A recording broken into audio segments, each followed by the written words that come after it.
97ஆம் சங்கீதம்.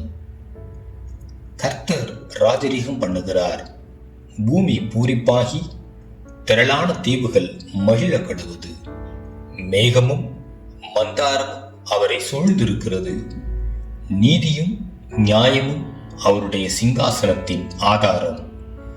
அக்கினி அவருக்கு முன் சென்று சுற்றிலும் இருக்கிற அவருடைய சத்துருக்களை சுட்டரிக்கிறது. அவருடைய மின்னல்கள் பூச்சக்கரத்தை பிரகாசிப்பித்தது. பூமி அதை கண்டு அதிர்ந்தது. கர்த்தரின் பிரசன்னத்தினால் பர்வதங்கள் மெழுகு போல உருகிற்று. சர்வ பூமியினுடைய ஆண்டவரின் பிரசன்னத்தினாலேயே உருகி போயிற்று. வானங்கள் அவருடைய நீதியை வெளிப்படுத்துகிறது. சகல ஜனங்களும் அவருடைய மகிமையை காண்கிறார்கள்.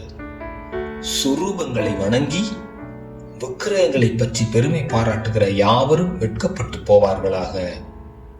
தேவர்களே, நீங்கள் எல்லாரும் அவரை தொழுது கொள்ளுங்கள். சீயோன் கேட்டு மகிழ்ந்தது. கர்த்தாவே, உம்முடைய நியாய தீர்ப்புகளின் நிமித்தம் யூதாவின் குமாரத்திகள் களி கூர்ந்தார்கள். கர்த்தாவே, பூமி முழுவதுக்கும் நீர் உன்னதமானவர். எல்லா தேவர்களிலும் நீரே மிகவும் உயர்ந்தவர். கர்த்தரில் அன்பு கூறுகிறவர்களே, தீமையை வெறுத்து விடுங்கள்.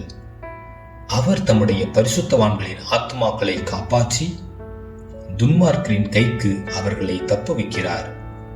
நீதிமானுக்காக வெளிச்சமும் செம்மையான இருதயத்தாருக்காக மகிழ்ச்சியும் விதைக்கப்பட்டிருக்கிறது. நீதிமான்களே, கர்த்தருக்குள் மகிழ்ந்து அவருடைய பரிசுத்தத்தின் நினைவு கூறுதலை கொண்டாடுங்கள்.